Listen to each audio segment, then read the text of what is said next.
नमस्कार. आपल्या सगळ्यांचं स्वागत आहे. आयकॉन स्टील प्रस्तुत बिल्ड आयकॉन या उपक्रमामध्ये. आज आम्ही आलोत नाशिकमध्ये आणि माझ्यासोबत आहेत आर्किटेक्ट अश्विनी गायकवाड, ज्या मागच्या काही वर्षांपासून या क्षेत्रामध्ये अतिशय उत्तमरित्या काम करतात. आपण फक्त म्हणतो की या क्षेत्रामध्ये खूप स्कोप आहे. त्याचप्रमाणे त्या रेसिडेन्शियल, कमर्शियल, गव्हर्नमेंट अशा वेगवेगळ्या प्लॅटफॉर्मवर काम करतात. वास्तू कन्सल्टंट म्हणूनही त्यांची एक वेगळ्या प्रकारे त्याच्यात योगदान चालू आहे. त्यामुळे आतापर्यंत त्यांचा हा प्रवास कसा होता, भविष्यातली त्यांची वाटचाल कशी असणार आहे, या क्षेत्राकडे बघण्याचा त्यांचा दृष्टिकोन काय आहे, या सगळ्या संदर्भात आपण त्यांच्याशी गप्पा मारणार आहोत बिल्ड आयकॉन या प्लॅटफॉर्मवर. नमस्कार. नमस्कार तर सर. गप्पांना आपण अर्थातच अशी सुरुवात करूया. थोडीशी तुमची शैक्षणिक पार्श्वभूमी आधी कशी होती? शाळा, कॉलेज कुठलं होतं?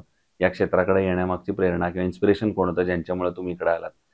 मैत्रिणी पण तिकडेच चाललेल्या, मग मलाही वाटलं असं, तर ती स्टोरी कशी होती ती पण आम्हाला ऐकायची आहे. सो आर्किटेक्ट कसं बनलात तुम्ही? काय ओके. सांगाल?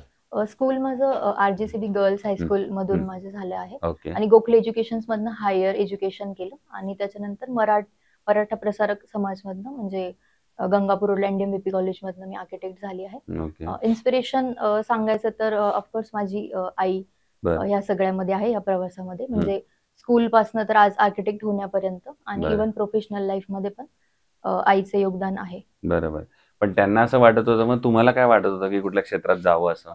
मला ह्याच क्षेत्रात यायचं होतं, की अच्छा. स्वतःची प्रॅक्टिस करायची आणि एक चांगला उद्योजक म्हणून ओके, ओके. मी हे क्षेत्र निवडलं. म्हणून हे निवडलं. मग अर्थातच आर्किटेक्ट झाल्यानंतर पुढचा प्रश्न येतो, ते म्हणजे कुठेतरी सर्व्हिस किंवा प्रॅक्टिस केली पाहिजे. कारण थेअरी तर आपल्याला चांगलं नॉलेज आलेलं असतं.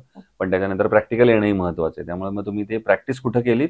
आणि आता इंडिव्हिज्युअल कन्सल्टन्सी करताना तो प्रवास कसा पुढे चालू झाला? मी कॉलेजनंतर इंटर्नशिप आणि हं, हं. 2 वर्ष जॉब मुकुल पाटील सरांकडे केला नाशिकमध्ये बरं. आणि आता मी स्वतःचे प्रोजेक्ट करते. मग तेव्हा सुरुवातीच्या वेळेला जेव्हा तो पहिला प्रोजेक्ट केला, तेव्हा काही अडचणी, आव्हानं आलं का?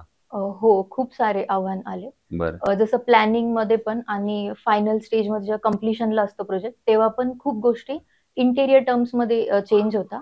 जेव्हा बरोबर. आपण प्लॅनिंगला इम्पोर्टन्स देत नाही किंवा ॲज अ कन्सल्टंट आपण प्लॅनिंग एवढी सुपेरियर करत नाही आणि बरोबर. नंतर खूप गोष्टी आपल्याला सॉल्व्ह कराव्या लागतात. Exactly, exactly. मग आता या क्षेत्रातल्या काही प्रश्नांकडे येऊया. त्याच्या आधी महत्त्वाचं म्हणजे तुम्ही वास्तू कन्सल्टंट पण त्या क्षेत्रात काम करता. हो. तर त्याबद्दल काय सांगाल? मला असं वाटतं, की महाराष्ट्रामध्ये जेव्हा आपण प्लॅनिंग आणि कन्सल्टंट म्हणून काम करतो, तर हं. वास्तुशास्त्र खूप मेजर रोल प्ले करते आज. बरोबर. त्याच्याकडे कुठेतरी दुर्लक्ष होतंय आणि बिल्डरशिपमध्ये ह्या गोष्टीचा विचार होत नाही हं. आणि फक्त एफ-एस-आय कन्झ्युम करायचा आणि मोर ऑफ सेलेबल वाढवायचा आणि हाय राईज स्ट्रक्चर बनवायचे आणि हं. त्यानंतर ते जे युनिट्स बनतात त्यांना सगळ्याच वेने प्रॉब्लेम होतोय, की ते सेल होताना पण प्रॉब्लेम होतोय आणि क्लायंटला वास्तुशास्त्राप्रमाणे ते बरोबर नसल्यामुळे हं. प्रोजेक्ट्सला कुठेतरी खूप फायनान्शियल पण आणि बाकी गोष्टीत पण अडथळे येतात असं मला ओके, वाटतं. ओके. म्हणून तुम्ही त्या क्षेत्रात काम करायला सुरुवात केली. हो सर. वास्तू कन्सल्टंट. ठीक आहे. मग आता या क्षेत्रातला पहिला प्रश्न अर्थातच तुम्ही साइटवर पण आता या निमित्तानं जात असालच. हं. तर तुम्ही बघितलं असेल, या क्षेत्रामध्ये अकुशल कामगारांचं प्रमाण बरंच आहे. अप्रशिक्षित कामगार आहेत आणि त्यांना काही महत्त्वाची जबाबदारी दिली तर धोके सुद्धा संभवू शकतात. हं. तर तुम्ही कशी ती हाताळता त्यांना, लेबरना, किंवा कसे ते मॅनेजमेंट करता? सर या गोष्टीमध्ये 2 पॉइंट आहे, की जेव्हा आपण प्लॅनिंग करतो ॲज अ कन्सल्टंट, हं. या सगळ्या गोष्टी वर्कआउट करून प्लॅन केला पाहिजे आणि दुसरं, की आपल्याकडे चांगले सॉफ्टवेअर्स आता मार्केटमध्ये आहेत. हं. त्याचा यूज आर्किटेक्टने किंवा इंजिनिअर्सने केला पाहिजे. तर बरं. त्याच्यातून हे सगळे प्रॉब्लेम्स बऱ्यापैकी सॉल्व्ह होतात, की अर्ली डिटेक्शन आहे काही सॉफ्टवेअर्समध्ये, की एक्झिक्युशन करताना तुम्हाला काय प्रॉब्लेम्स होऊ शकतात, ते तुम्ही आधीच बघून आणि मग ते सगळं साइटवर एक्झिक्यूट करू शकतात. फॉर एक्झाम्पल सांगायचं तर, की Revit आणि BIMमध्ये बऱ्याच फर्म्स आता काम करतायत. पण हं. नाशिकमध्ये अजून तेवढं प्रायोरिटीने त्याच्याकडे बघितलं जात नाही. हं. तर येत्या काही वर्षामध्ये मला असं वाटतं, की ते सॉफ्टवेअर्स प्रॅक्टिसमध्ये यायला पाहिजे. बरं. दुसरं एक आर्किटेक्ट म्हणून प्लॅन या स्टेजचं तुमच्या दृष्टीनं काय महत्त्व आहे आणि तुम्ही कसं प्लॅनिंगवर काम करता? प्लॅनिंगवर काम करताना 2 फेजचा आम्ही विचार करतो, की एक इंटर्नल प्लॅनिंग इन डिटेल त्याच्यामध्ये वास्तूचा विचार केला पाहिजे आणि जर प्लॉट आणि मग प्लॅनिंगचा विचार करताय म्हणजे एक्सटर्नल प्लॅनिंग, हं. तर तिथे फक्त एफ-एस-आय किती मॅक्सिमम कन्झ्युम होतोय आणि किती प्रॉफिट होतोय किंवा फक्त मॅक्सिमम सेलेबल वाढवायचा आहे म्हणून प्लॅनिंग केली, ह्या गोष्टी थोड्या अव्हॉइड झाल्या पाहिजे. जसं की हं. काही मेट्रो सिटीजमध्ये ह्या गोष्टीमुळे खूप सारे प्रॉब्लेम फेस करतायत आता. ते कुठेतरी नाशिकमध्ये नको व्हायला असं मला वाटतं. दुसरं तुम्ही गव्हर्नमेंट प्रोजेक्ट्सवर पण काम करता, तर त्यानिमित्तानं त्यातले काही डिटेल सांगू शकाल का? कशा प्रकारचा तो प्रकल्प आहे? आणि कशा प्रकारचं ते काम आहे? आम्ही ॲज अ आर्किटेक्ट गव्हर्नमेंट प्रोजेक्टमध्ये डायरेक्ट आमचं इन्व्हॉल्वमेंट नाहीये. बरोबर. पण एस्टिमेट हा जो पार्ट आहे, हो, की हो. कोणत्या पण प्रोजेक्टला आधी होतं की गव्हर्नमेंट प्रोजेक्टमध्ये इन जनरल लोकं पण ते प्रोजेक्ट्स घ्यायचे आणि करायचे. पण आता त्या इंडस्ट्रीमध्ये पण एक स्किल कन्सल्टंट किंवा इंजिनिअर्स यांच्याकडनं बजेट किंवा कोटेशन घेतलं जातं. बरोबर.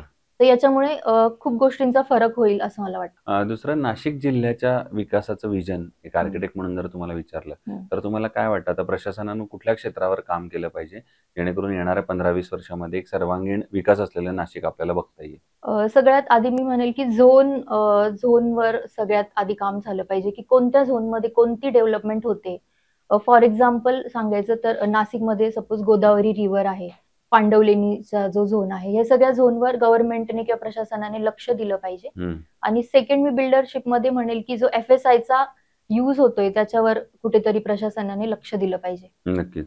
आता तुम्ही सांगितला झोनचा किंवा एफ-एस-आयचा मुद्दा, तर मग आता प्रशासनानं काय पावलं उचलली पाहिजेत असं तुम्हाला वाटतं? बायलॉजमध्ये जे रूल्स आहेत, ते फॉलो होत आहेत की नाही किंवा हं, ते जशा वेने केले पाहिजे तसे फॉलो होतायत की नाही हं, आर्किटेक्टकडनं किंवा हं, हं. कन्सल्टंटकडनं ह्याच्याकडे प्रशासनाने लक्ष दिलं पाहिजे. कारण अ, येत्या काही वर्षात ट्रॅफिक खूप मोठा इश्यू होईल. जसं आज आपण काही मेट्रो सिटीजमध्ये बघतोय. हं, तेच येत्या काही वर्षात नाशिकचं होईल असं वाटतंय. जर हं.